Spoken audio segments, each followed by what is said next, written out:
Good evening, नमस्कार, आदाब, सत श्री अकाल, वेलकम, सुस्वागतम सभी बच्चों का हार्दिक अभिनंदन, हार्दिक स्वागत है। तो जैसा कि आप लोग जानते हैं कि आज हमारी जो क्लास है वो नेक्स्ट क्लास है, जो कि कल जो हमारा टेस्ट हुआ था उसमें काफ़ी सारे बच्चों के बिल्कुल राइट आंसर थे।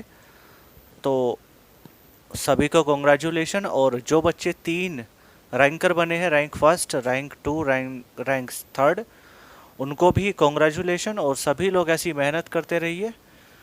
और जैसा कि आप लोग जानते हैं कि मूल विधि की जो क्लास है वो जल्दी होने वाली है आपके, तो उसके लिए परेशान ना होइए।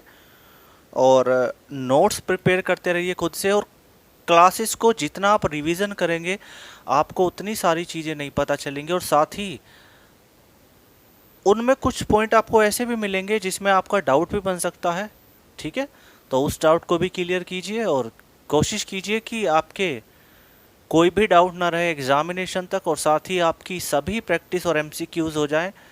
और ध्यान रखिएगा कि ल्यूसेंट की जो एमसीक्यू है और घटना चक्र की जो एमसीक्यू है उसको करते रहें, जिससे कि एक प्रॉपर तरीके से प्रैक्टिस हो सके। ठीक है, तो अगर हम बात करें प्रेसिडेंट की पावर के बारे में, यानी कि पावर ऑफ प्रेसिडेंट के बारे में, तो हम सब जानते हैं कि हम लेजिस्लेटिव पावर पढ़ रहे थे, यानी कि विधायी शक्तियां पढ़ रहे थे, जिसमें कि हमने जो है पहली पावर पढ़ी नॉमिनेट मेंबर इन हाउस, यानी कि सदनों में जो मनोनीत सदस्य होते हैं वो गवर्नर कितने करता है और प्रेसिडेंट कितने करता है, वो सभी पढ़ा हमने। उसके बाद हमने पढ़ा एनुअल रिपोर्ट के बारे में कि स्टेट में जितनी भी संस्थाएं हैं वो अपनी एनुअल रिपोर्ट किसको देती हैं। और जो यूनियन गवर्नमेंट, यानी कि हमारी जो संघ में जितनी भी हमारी जो है ऑर्गेनाइजेशन है वो अपनी रिपोर्ट किसको देते हैं। तो ये सब हमने पढ़ा, हालांकि इस पे भी अभी तक किसी बच्चे का डाउट नहीं है। तो आज हम पढ़ेंगे सेशन के बारे में। तो नेक्स्ट हमारी पावर होगी सेशन। ठीक है, तो हेडिंग डालेंगे सेशन।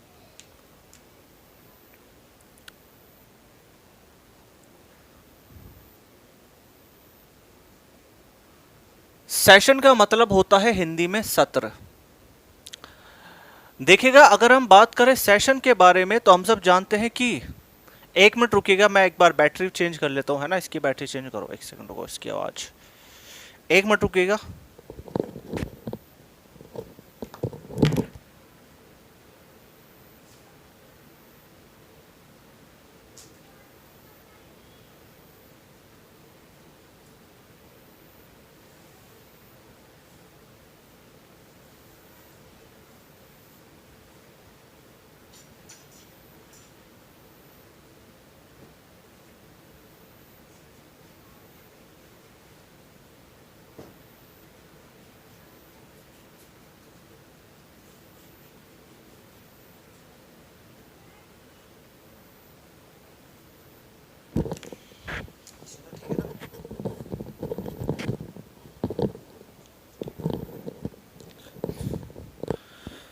आ रही है, देखना। ठीक है, तो अगर हम बात करें सेशन के बारे में तो आप सब जानते हैं कि सेशन क्या होता है। तो इसको थोड़ा सा समझ लेते हैं कि सेशन क्या होता है। सबसे पहले आप ऐसा समझिए कि जैसे कि हम किसी स्कूल में पढ़ते हैं तो हमारा एक सेशन होता है कि हमारा अप्रैल से लेकर के जो है आपका जून तक का सेशन हो गया, है ना। फिर उसके बाद फिर सॉरी मई तक का सेशन हो गया। फिर उसके बाद जुलाई में छुट्टियां पड़ जाती, जून में छुट्टियां पड़ जाती है, फिर जुलाई से स्टार्ट होता है। तो कहीं ना कहीं हम जो भी एक स्टडी करते हैं उसका एक सेशन होता है ना। उसका एक एक तरीके से जो भी हम स्टडी से रिलेटेड जो भी काम करेंगे उसका एक सत्र होता है। ठीक है, तो उसी तरीके से हमारी लोकसभा और राज्यसभा, विधानसभा और विधान परिषद, इन चारों के भी अपने अपने सेशन होते हैं। ठीक है, देखिएगा, अगर मैं सेंट्रल के बारे में बात करूं तो आप सभी जानते हैं कि लोकसभा में 545 सदस्य होते हैं वर्तमान में, और राज्यसभा में 245 सदस्य होते हैं। और लोकसभा के जो सदस्य होते हैं वो पूरे देश से चुने जाते हैं। और आप सभी जानते हैं कि जब लोकसभा और राज्यसभा के सेशन चलते हैं तो ये सभी लोग अपने अपने हाउस में प्रेजेंट होते हैं। और इनका जो भी कॉन्स्टिट्यूंसी रीजन होता है, यानी कि जो भी इनका निर्वाचन क्षेत्र होता है, वो सबका अलग अलग होता है। कोई कोटा का सांसद है तो कोई मेरठ का सांसद है, कोई गाजियाबाद का सांसद है, ठीक है। तो ये लोग अपने अपने जो है सदनों में प्रेजेंट होते हैं। लेकिन अगर हम बात करें सेशन के बारे में, तो कम से कम कितने मेंबर होना जरूरी है कि हम एक सेशन को चला सकें, ठीक है। तो जो हमारा सेशन होता है उसको चलाने के लिए 1/10 member should be present in houses, ठीक है। यानी सदनों में कम से कम 1/10 सदस्य मौजूद होने चाहिए, प्रेजेंट होने चाहिए। यानी कहने का मतलब यह होगा कि लोकसभा में कितनी सीटें हैं, टोटल 545 वर्तमान में, तो उस 545 का 1/10 मेंबर होना जरूरी है, तभी लोकसभा का सेशन चलेगा। यानी कहने का मतलब यह है कि अगर आप लोकसभा के सेशन की बात करें या राज्यसभा के सेशन की बात करें, तो उस सेशन को चलाने के लिए, उस सत्र को चलाने के लिए कम से कम लोकसभा में कुल सीटों का 1/10 मेंबर होना आवश्यक है, ठीक है। जैसे मैं आपसे बात करूं आपकी क्लास का कि भाई मेरी क्लास में मान लो 300 बच्चे हैं और मैं कह दूं कि भाई जब तक मेरी क्लास में 50 बच्चे नहीं होंगे तब तक मैं क्लास कंटिन्यू नहीं करूंगा, तब तक मैं क्लास नहीं लूंगा। तो मेरी क्लास का जो सेशन होगा वो कितना है, कम से कम 50 जो है स्टूडेंट है। तो कहने का मतलब ये होगा कि अगर हम बात करें सेशन के बारे में, तो सेशन चलाने के लिए 1/10 मेंबर का होना जरूरी है, यानी कि मिनिमम 1/10 मेंबर का होना जरूरी है। और इसी चीज को हम क्या बोलते हैं, इसी चीज को हम बोलते हैं कोरम। क्या बोलते हैं, कोरम बोलते हैं। कोरम का मतलब होता है हिंदी में गणपूर्ति। क्या बोलते हैं हिंदी में, गणपूर्ति। अब जैसे कि मान लीजिएगा आप किसी मूवी में गए, कोई मूवी देखने के लिए गए, और उस मूवी को देखने के लिए आपने देखा कि भाई सिनेमा वाला ये कह रहा है कि मैं मूवी तभी चलाऊंगा जब कम से कम सिनेमा देखने 25 लोग आएंगे। तो अब जाहिर सी बात है कि उस सिनेमा घर की कैपेसिटी 25 लोगों की तो नहीं होगी, कम से कम 200-300 आदमियों की होगी। लेकिन वो कह रहा है कि मैं मूवी तब चला दूंगा कि कम से कम 25 व्यक्ति तो आ जाएं देखने के लिए। तो उस सिनेमा घर का कोरम कितना हुआ, 25 सदस्य। तो कहने का मतलब ये होगा कि अगर हम राज्यसभा की बात करें या फिर लोकसभा के बारे में बात करें, तो इन सब का जो सेशन होता है उसको चलाने के लिए कम से कम 1/10 मेंबर का होना जरूरी होता है, और इसे ही हम क्या कहते हैं, कोरम कहते हैं। और ये सेंट्रल के लिए किस आर्टिकल में लिखा है, तो आप सभी जानते हैं आर्टिकल कितना, आर्टिकल 100, ठीक है, आर्टिकल 100। अब अगर हम बात करें सेशन के बारे में और डिटेलिंग के बारे में, तो हम सब जानते हैं कि सेशन जो होता है वो मिनिमम कितना लाया जा सकता है। यानी कि अगर हम बात करें मिनिमम सेशन के बारे में, यानी कि कम से कम कितने सेशन लाए जा सकते हैं, तो यानी कि कम से कम 2 सेशन लाए जा सकते हैं। और मैक्सिमम सेशन यानी कि ज़्यादा से ज़्यादा कितने सेशन ला सकते हैं, तो ज़्यादा से ज़्यादा नो लिमिट, इसकी कोई लिमिट नहीं है। आप 3 ले आइए, आप 4 ले आइए, ठीक है। और ये जो जितने भी सेशन होते हैं ये सेंट्रल में किसके द्वारा लाए जाते हैं, ये लाए जाते हैं बाय प्रेसिडेंट के द्वारा, यानी कि प्रेसिडेंट के द्वारा, यानी कि राष्ट्रपति के द्वारा। और ये समाप्त भी किसके द्वारा किए जाते हैं, बाय प्रेसिडेंट के द्वारा। लेकिन किसकी सलाह पे, सलाह होगी आपकी सेंट्रल गवर्नमेंट, ठीक है। इतनी बात बताओ क्लियर हुई कि नहीं हुई, जल्दी जल्दी बताइए।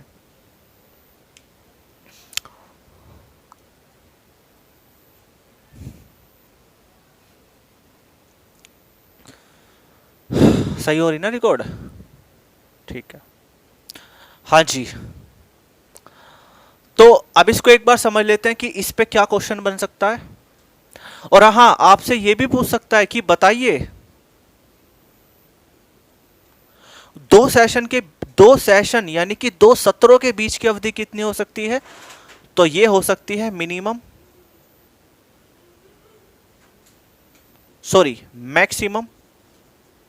6 मंथ, ज्यादा से ज्यादा 6 मंथ, ठीक है।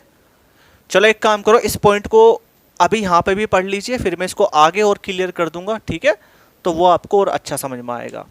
तो कहने का मतलब ये है कि सबसे पहले अगर आपसे पूछेगा कि सेशन चलाने के लिए हमें कम से कम कितने सदस्यों की आवश्यकता पड़ेगी लोकसभा में, तो 1/10 सदस्यों की आवश्यकता पड़ेगी।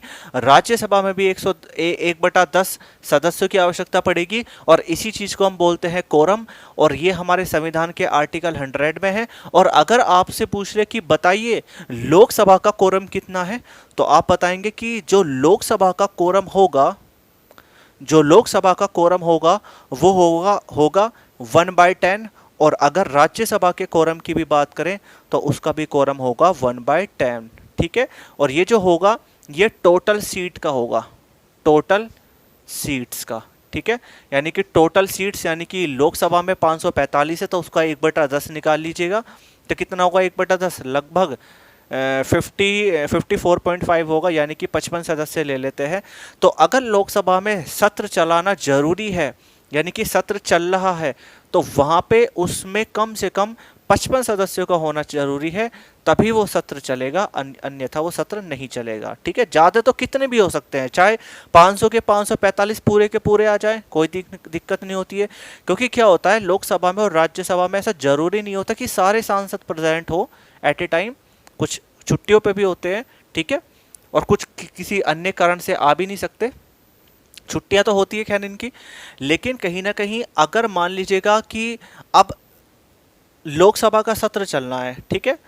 तो लोकसभा का जो सत्र चलना है, तो उस लोकसभा के सत्र को चलाने के लिए मान लीजिएगा 15-20 सांसद अवेलेबल हैं, तो लोकसभा का सेशन नहीं चलेगा। क्यों नहीं चलेगा? क्योंकि वो कोरम को पूरा नहीं करता। लेकिन अगर लोकसभा में कम से कम 55 सदस्य हों तो फिर सेशन चल जाएगा। क्यों? क्योंकि आप सभी लोग जानते हैं कि लोकसभा का और राज्यसभा का सेशन चलाने के लिए उस सदन में कम से कम 1/10 मेंबर होना जरूरी है, ठीक है? अगर उससे कम है तो सेशन नहीं चलेगा। लेकिन अगर हम बात करें सेशन के बारे में, तो सेशन एक्चुअल में होते कितने प्रकार के हैं, थोड़ा सा वो हम आगे पढ़ते हैं, ठीक है ना?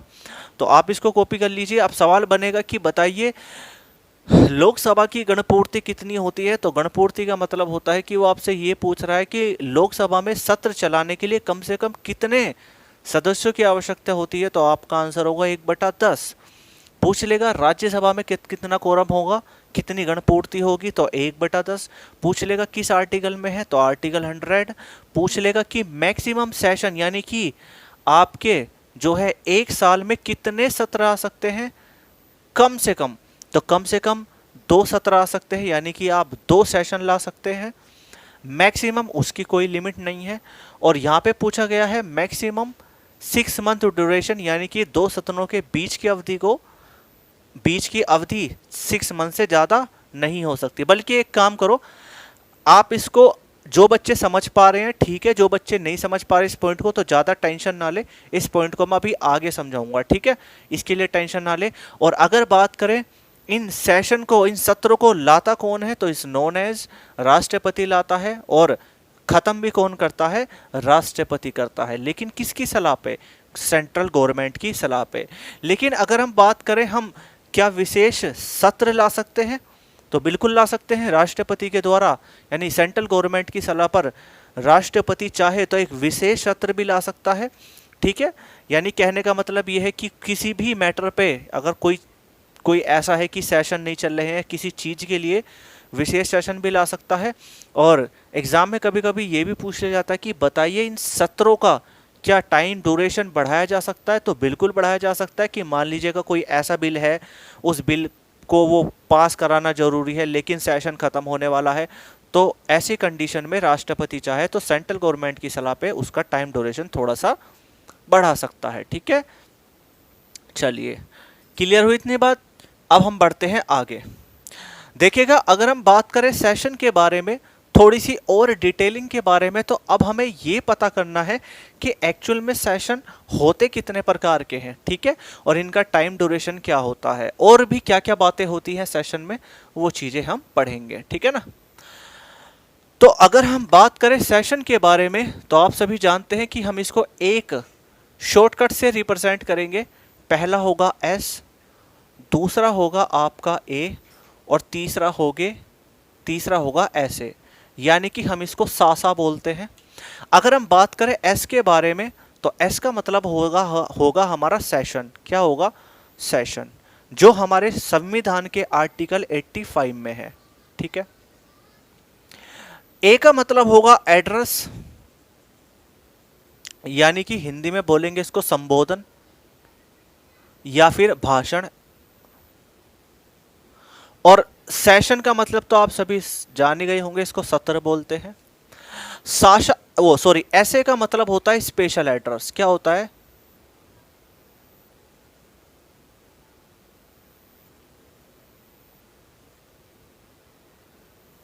Special address.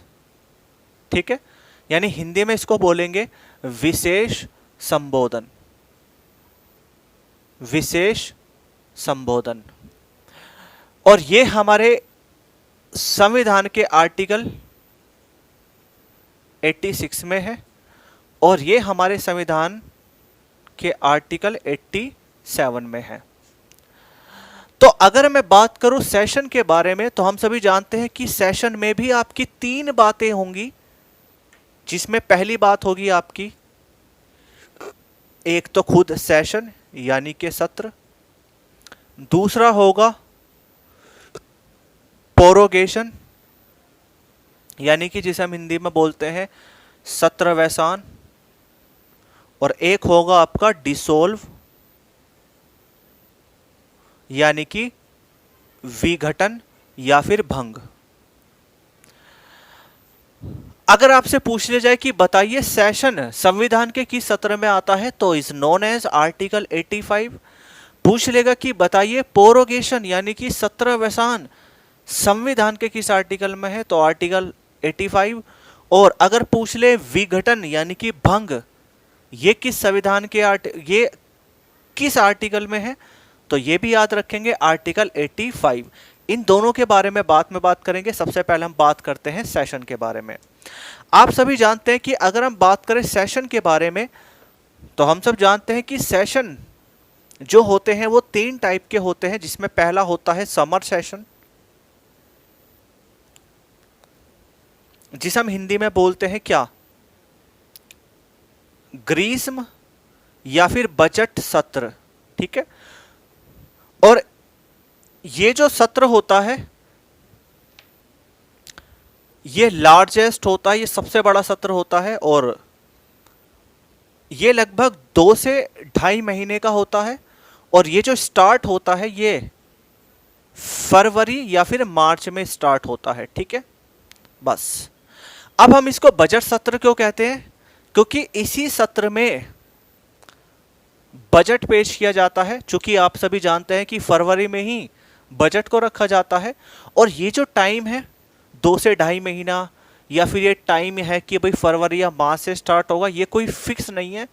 ऐसा भी हो सकता है कि 2 महीने चला, ऐसा भी हो सकता है 3 महीने भी चलता है, ऐसा भी होता है ये फरवरी में स्टार्ट कर दे समर सेशन को, ऐसा भी होता है कि ये मार्च में स्टार्ट कर दे।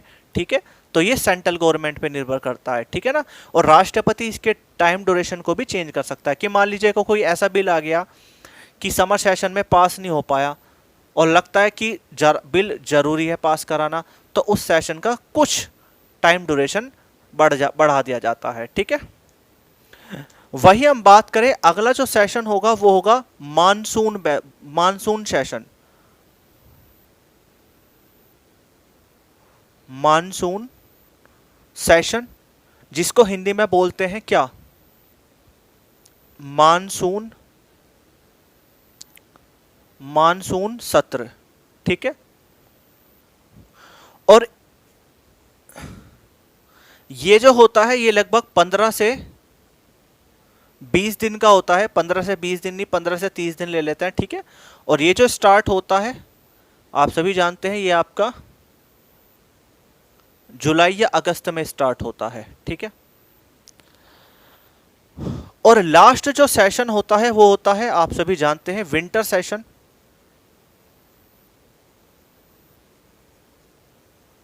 यानी कि शीत सत्र।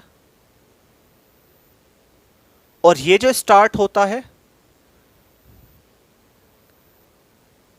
ये होता है नवंबर या फिर दिसंबर में, और इसका जो ड्यूरेशन होता है वो भी लगभग ऐसी होता है 20 से 30 दिन का होता है ये भी, ठीक है। और ये जरूरी नहीं है कि 20 से 30 दिन का हो, ये 1 महीने का भी हो सकता है, 1.5 महीने का भी हो सकता है, ठीक है। ये सब कुछ गवर्नमेंट पे निर्भर करता है, ऐसा कोई संविधान में फिक्स नहीं लिखा कि ये इतने ही दिन का होगा और इस दिन स्टार्ट किया जाएगा, ऐसा कुछ नहीं होगा। अब आपको कुछ बातें यहाँ पे और क्लियर होंगी।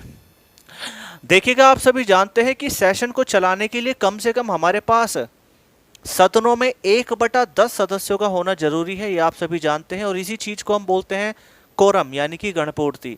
और लोकसभा का कोरम होगा 1/10 और राज्यसभा का भी कोरम होगा 1/10। वहीं हम बात करें कि इन सेशन को, यानी कि इन तीनों सत्रों को किसके द्वारा लाया जाता है, तो राष्ट्रपति के द्वारा लाया जाता है। और समाप्त किसके द्वारा किया जाता है, राष्ट्रपति के द्वारा, लेकिन किसकी सलाह पे, एडवाइस ऑफ सेंट्रल गवर्नमेंट की सलाह पे, ठीक है। वही अगला क्वेश्चन पूछ सकता है कि बताइए कि इन सेशन का, इन सत्रों का हम टाइम ड्यूरेशन बढ़ा सकते हैं, तो बिल्कुल बढ़ा सकते हैं। ऐसी कोई रोक टोक नहीं है कि आप इनका नहीं बढ़ा सकते, लेकिन उसकी फिर ये भी हमें देखना होगा कि हम किस मैटर पे बढ़ा रहे हैं। कोई ऐसा पब्लिक वेलफेयर का कोई बिल है, कोई विधेयक है, उसको पास कराना जरूरी है, लेकिन इन किसी भी सेशन का कोई टाइम खत्म हो रहा है तो हम उसको बढ़ा सकते हैं।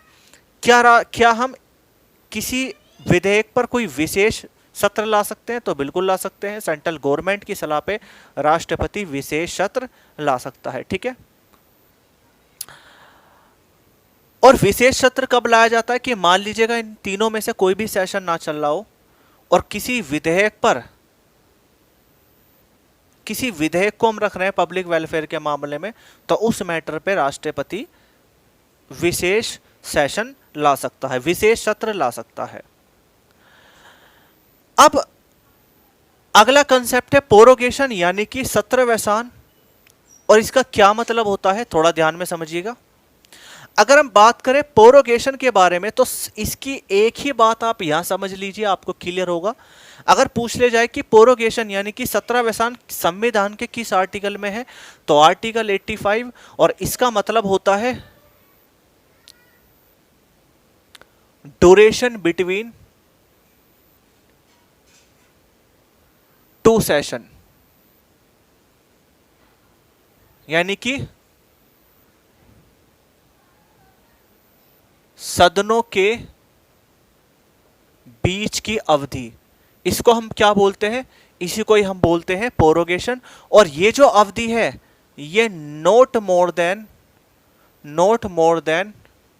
6 मंथ, यानी कि ये जो है वो 6 माह से अधिक नहीं हो सकती। तो जो मैंने आपको लिखवाया था अब क्लियर हो गया होगा, उसी बात को हम बोलते हैं प्रोरोगेशन, यानी कि सत्रवसान। अब इसका मतलब क्या है, देखो मान लीजिएगा समर सेशन चला और समर सेशन चलने के बाद समाप्त हो गया, तो अब जो अगला सेशन आएगा मानसून सेशन, तो एकदम तो ऐसा तो नहीं होगा कि मंडे को समाप्त हुआ और ट्यूसडे को एकदम चल जाएगा, ऐसा तो नहीं होगा। अगर मान लीजिएगा ये मार्च में खत्म हुआ, तो ये स्टार्ट कब होगा, मान लीजिएगा जुलाई में स्टार्ट हो गया या जून में स्टार्ट हो गया, तो बीच में कितने महीने हुए, 2 महीने। तो ये जो बीच की 2 महीने की अवधि है, यही आपकी क्या होती है, सत्रवसान होती है, प्रोरोगेशन होती है। और ये जो अवधि होती है वो 6 माह से अधिक नहीं हो सकती। अब मैंने आपको एक चीज बताई थी कि हम साल में कम से कम कितने सत्र ला सकते हैं, तो साल में कम से कम 2 सेशन ला सकते हैं। क्यों, क्योंकि 2 सत्रों के बीच की अवधि 6 महीने से ज्यादा नहीं होनी चाहिए, ठीक है। आप चाहें तो आप हर महीने सेशन ले आइए, क्या फर्क पड़ता है, उससे कोई फर्क नहीं पड़ेगा, लेकिन कम से कम 2 सेशन का होना जरूरी है। और मैक्सिमम तो कितने भी हो सकते हैं। और 2 सदनों के बीच की जो भी अवधि होती है वो सत्रवसान कहलाती है, प्रोरोगेशन कहलाती है। और ये आपकी जो ड्यूरेशन होगी वो 6 महीने से ज्यादा नहीं हो सकती, यानी कि नॉट मोर देन 6 मंथ, ठीक है। इतनी तो बेसिक इंग्लिश आप समझ लेते होंगे, क्यों भी बच्चों, मैं नालायक को समझ रहे हो कि नहीं समझ रहे हो। ये वो ले ले, एक पीस ले ले।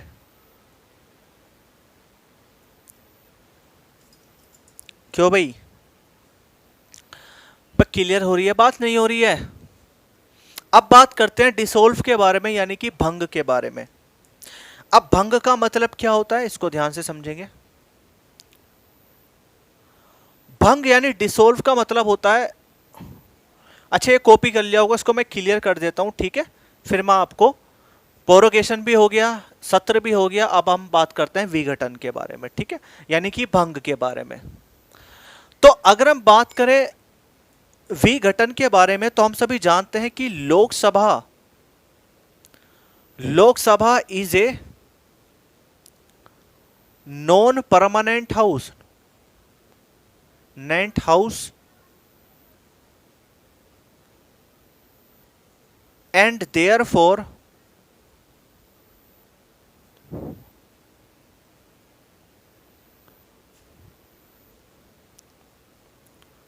dissolve by president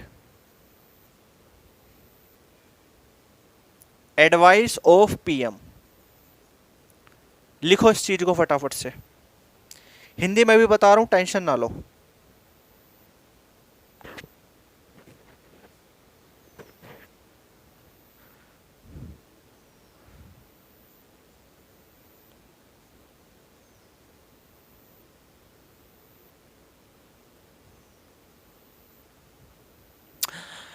यानी अगर हम विघटन के बारे में बात करें, भंग के बारे में बात करें, तो आप सभी जानते हैं कि Lok Sabha is a non permanent house, यानी कि जो हमारी लोकसभा है वो एक अस्थायी सदन होता है, वो कोई स्थायी सदन नहीं है।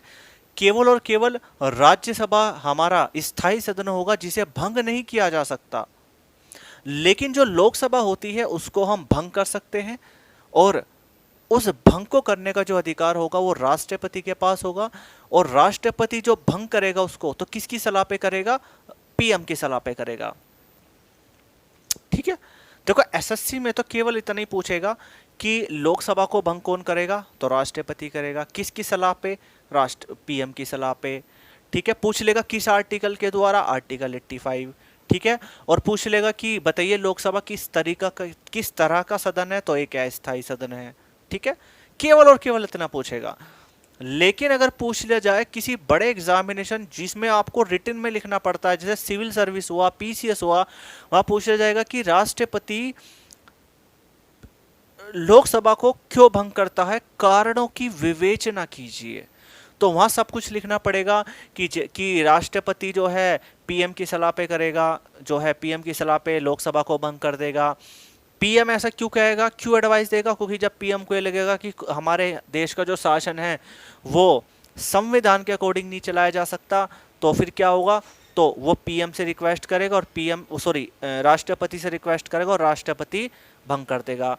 ये भंग करने का अधिकार किसको होता है? तो ये भंग करने का अधिकार सेंट्रल की जो लोकसभा होती है वो सेंट्रल की जो लोकसभा होती है उसे जो भंग करने का अधिकार होता है वो किसका होता है? राष्ट्रपति का। लेकिन अगर हम स्टेट की बात करें तो स्टेट में कौन क्या होती है? विधानसभा। और विधानसभा को भंग करने का अधिकार किसका होता है? गवर्नर का। वो किसकी सलाह पे करेगा? सीएम की सलाह पे करेगा, ठीक है।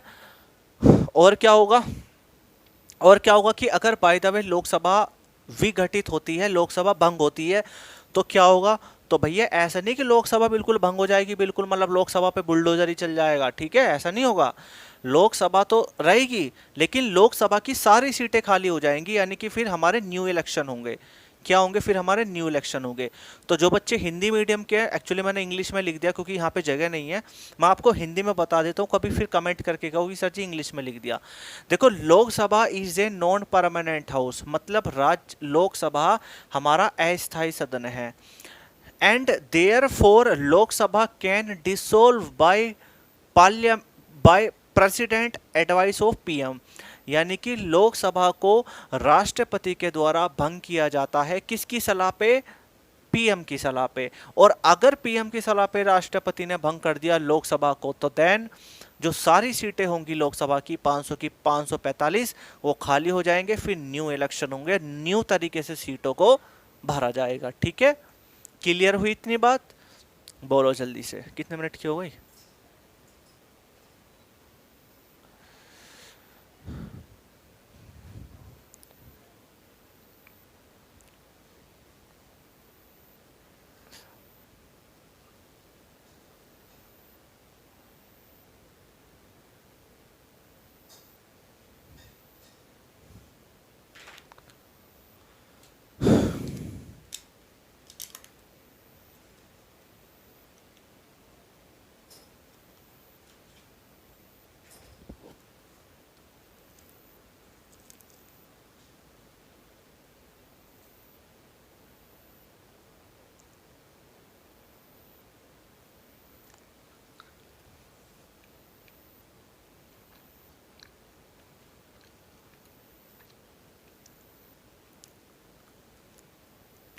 सही कहा किसने, खाने खाने पे लिखा है खाने वाले का नाम।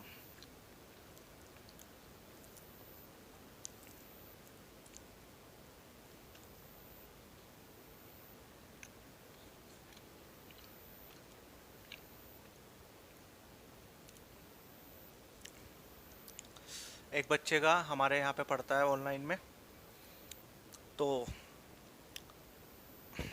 वो जो बच्चा है ऑनलाइन पढ़ता है, तो उसका कल पेपर हुआ सिविल सर्विस का। तो मतलब उसके इतने सारे क्वेश्चन से हुए, लगभग उसका प्रीलिम्स निकल जाएगा। तो वो बेचारा मेरे लिए स्वीट लेकर के आया और बोला सर पहली बार में ही कुछ हुआ मेरा। तो आप भी कोशिश कीजिए कि आपके साथ भी ऐसा हो। हम्म। और बच्चे मैं इतना कह रहा हूँ कि अगर आपकी नौकरी लग गई ना, तो मुझे बस बता देना, मैं आपको वहीं ट्रीट आके दूँ। मैं तो नहीं आ सकता, आपको यहीं आना पड़ेगा दिल्ली में, ठीक है। और मैं आपको वहीं दावत दूंगा, ठीक है।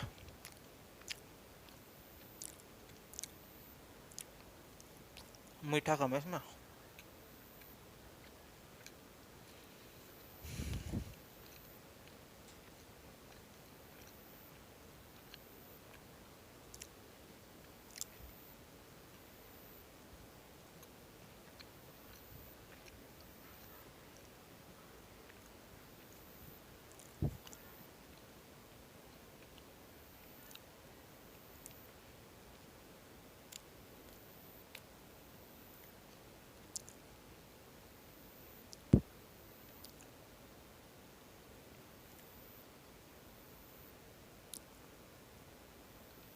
चलिए भाई, हो गया बच्चे कॉपी। अब हम बात करते हैं किसके बारे में। अब हम बात करते हैं, अभी तक तो हमने बात की किसके बारे में, सेशन के बारे में। एड्रेस और स्पेशल एड्रेस हम अभी बाद में पढ़ेंगे, ठीक है। पहले इसको कंप्लीट कर लेते हैं। अब हम बात करते हैं, अभी तक हमने सेंट्रल के बारे में पढ़ा, अब हम बात करते हैं स्टेट के बारे में। तो अगर हम बात करें स्टेट के बारे में, तो आप सभी जानते हैं कि स्टेट में भी सेशन होते हैं, वहां पे भी सत्र चलते हैं।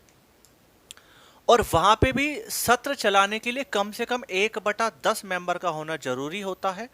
यानी कि 1/10 member should be present in houses. और यानी कि वहां पे कौन कौन से हाउस होंगे, एक तो होगा लेजिस्लेटिव असेंबली यानी कि विधानसभा, और एक होगा लेजिस्लेटिव काउंसिल यानी कि विधान परिषद। अगर आपसे पूछ ले कि लेजिस्लेटिव असेंबली में कितने मेंबर चाहिए, तो 1/10 मेंबर का होना जरूरी है सेशन चलाने के लिए। और विधान परिषद में भी 1/10 मेंबर का होना जरूरी है, ठीक है। और इसी बात को हम क्या बोलते हैं, इसी बात को हम बोलते हैं कोरम। क्या बोलते हैं, कोरम। तो अगर आपसे पूछ ले कि बताइए लोकसभा और राज्यसभा का कितना कोरम है, तो 1/10, 1/10 और 1/10 है, यानी कि 1/10 और 1/10। लेकिन अगर हम बात करें सेशन के बारे में, यानी कि लेजिस्लेटिव असेंबली और लेजिस्लेटिव काउंसिल यानी कि विधान परिषद और विधान परिषद और विधानसभा के बारे में बात करें, तो उनका भी जो सेशन होगा उसको चलाने के लिए 1/10 और 1/10 मेंबर का होना जरूरी है। यानी कि विधानसभा का और विधान परिषद का दोनों का जो कोरम होता है वो 1/10 होगा, ठीक है। अब देखिएगा वहां पे भी ऐसी 3 टाइप के पॉइंट होंगे, एक तो सेशन होगा, एक एड्रेस होगा, एक स्पेशल एड्रेस होगा। लेकिन वहां आर्टिकल चेंज हो जाएंगे। अब देखिएगा हमने सेंट्रल का पढ़ा तो आर्टिकल 85 में था, लेकिन अब हम स्टेट में आ गए हैं तो आर्टिकल चेंज हो जाएगा। अब सपोज दैट आपको सेंट्रल को तो आर्टिकल पता है कि सेंटर का जो सेशन है वो आर्टिकल 85 में आता है, लेकिन स्टेट का आप भूल गए, तो ज़्यादा टेंशन नहीं लेना। एक ट्रिक है 89, आप किसी भी आर्टिकल में 89 को ऐड कर देंगे, यानी कि किसी भी सेंट्रल के आर्टिकल में 89 को ऐड कर देंगे, तो देन वो आर्टिकल जो होगा वो किस में बदल जाएगा, स्टेट में बदल जाएगा। और ये लगभग ये 70 से 80% ट्रिक काम करती है, ठीक है। ऐसा नहीं कि 100% काम करेगी, लेकिन कुछ मैटर पे काम करती है। तो यानी कि 85 + 89 कितना होगा बच्चे, 174। यानी कि अब हम किस आर्टिकल पर आ गए, 174। और 174 आर्टिकल कहता है स्टेट का सेशन यानी कि राज्य का सत्र। और हम सभी जानते हैं कि वहां पे भी 3 पॉइंट होंगे। पहला होगा सेशन, दूसरा होगा प्रोरोगेशन, तीसरा होगा डिसॉल्व। यानी कि अगर हम सेशन के बारे में बात करें तो वहां पे भी हमारे 3 टाइप के सेशन होंगे। जो होगा पहला समर सेशन या monsoon session, sorry summer session या बजट सेशन, दूसरा होगा मानसून सेशन और तीसरा होगा विंटर सेशन। ठीक है, ये मैंने आपको लिखवा दिया और टाइम ड्यूरेशन सब कुछ वही रहेगा। फिर हम बात करते हैं कि प्रोरोगेशन के बारे में कि 17वां क्या होता है, तो वही होगा between duration between two session, 2 सदनों के बीच की अवधि को हम बोलते हैं। ठीक है, ये भी वही होगा। और डिसोल्व, बट डिसोल्व में चेंज कर लीजिएगा कि यहाँ कर लीजिएगा legislative assembly is not a non permanent house and therefore legislative assembly can dissolve by, यहाँ गवर्नर की जगह हो जाएगा, सॉरी यहाँ प्रेसिडेंट की जगह हो जाएगा गवर्नर, गवर्नर। ठीक है, और एडवाइस होगा पीएम की जगह हो जाएगा सीएम। ठीक है, और ये आपका क्लियर हो गया। ठीक है, तो हमने सेशन के बारे में पढ़ा, किस किस का, स्टेट का भी पढ़ा और हमने जो है सेंट्रल का भी पढ़ा। ठीक है, आज देखो बच्चे थोड़ा सा आज ना इतना ही रहने देते हैं क्लास। एक्चुअली क्या है कि थोड़ी सी कुछ प्रॉब्लम है शरीर में, है ना, मतलब थोड़ा सा पेन हो रहा है ना। तो आप सभी जानते हैं कि जब कहीं ना कहीं कोई ना कोई प्रॉब्लम होती है तो वैसे भी मन नहीं करता पढ़ाने का। तो आज की क्लास मैं इतनी ही रखूंगा। ठीक है, आज सभी बैचेस आगे के तो मैंने बंद ही कर दिए हैं, मतलब छुट्टी है आज की। कल आपके प्रॉपर तरीके से बैचेस चलेंगे। ठीक है, तो आज के लिए सॉरी। और जैसा कि आप लोग सभी जानते हैं कि आप इस चीज़ की प्रैक्टिस कर लीजिएगा और प्रैक्टिस करने के बाद आप सभी लोग इसको कल से पढ़िएगा। और हाँ, अगर आप